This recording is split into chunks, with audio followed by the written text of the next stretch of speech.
Yun mga kamaski, welcome back to my channel guys, MV Maskibi TV.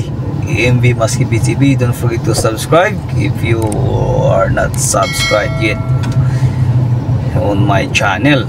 Right guys, so ang pag-uusapan natin ngayon ay yung tungkol sa e-travel. Okay, so yung e-travel guys ay isa siyang electronic na registration sa lahat yun guys. So hindi lang sa OFW kundi sa mga nagto-tourist din. So ngayon guys, ang pinaka-importante ay lalo na pag babiyahe kayo, so at least 72 hours gagawa kayo ng e-travel bago kayo babiyahe. So ang pinaka main concern natin dito ay lalo na sa mga OFW, right? So yung lalo na pag pauwi tayo tsaka paalis, yun. So nandun yung excitement natin na nakalimutan na natin gumawa ng ganun. So ganun pa rin. So once na pag kayo ay pauwi, lalo na most especially doon sa pauwi, right? So pag bago kayo bumiyahe, gumawa na kayo ng e-travel. So magpunta lang kayo sa etravel.gov.ph and then mag-sign up kayo. Kung halimbawa nakalimutan nyo na yung password nyo, pwede kayo mag-sign up uli. So kasi mahirap lalo na sa mga maraming airport ngayon na walang fully na free internet. So lalo na sa Panama, lalo na sa Turkey, Istanbul, 1 hour lang ang free, tapos napakahina pa ng signal.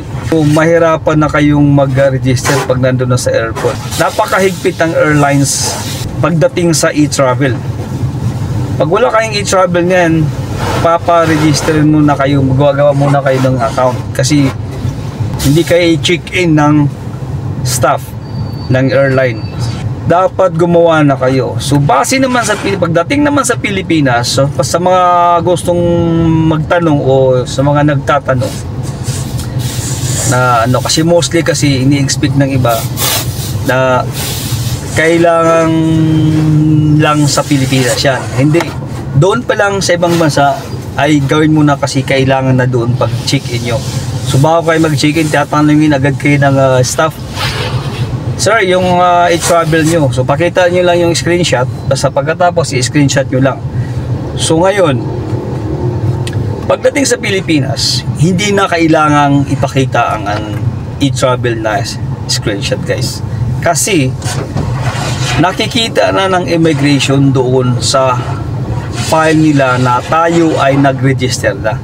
Kasi tinanong ko ang immigration yung immigration officer sa Pilipinas, ma'am, kailangan nyo pa ba to? Do you still need this? Sabi niya, no, I can see it here. Sabi niya, nakikita ko na dito sa system na kayo po ay nag-register na. Kasi habang tayo nagpapawasing at least hindi masayang yung oras natin dahil nakabakasyon lang tayo, at least makapag-vlog tayo tungkol sa e-travel. Sa mga pauwi dyan, lalo sa mga sa cruise ship, yung biyaheng sa lalo yung mga biyaheng Rhapsody of the Seas, napakalayo ang terminal ng from the shipport to airport. Napakalayo, it takes 2 hours ang biyahe nun. So gawin nyo na habang may free wifi pa kayo o nakapag-buy kayo ng wifi sa onboard. So yun lang, yun ang pinaka-importante doon, gumawa na tayo bago tayo bumiyahe. Wala, ang bilis lang, napakabilis lang na registration lang, pangalan, birthday, yung origin ng port, tapos yung arrival, anong flight, ano ka, sea base ka o land base, ganun lang ang registration nun.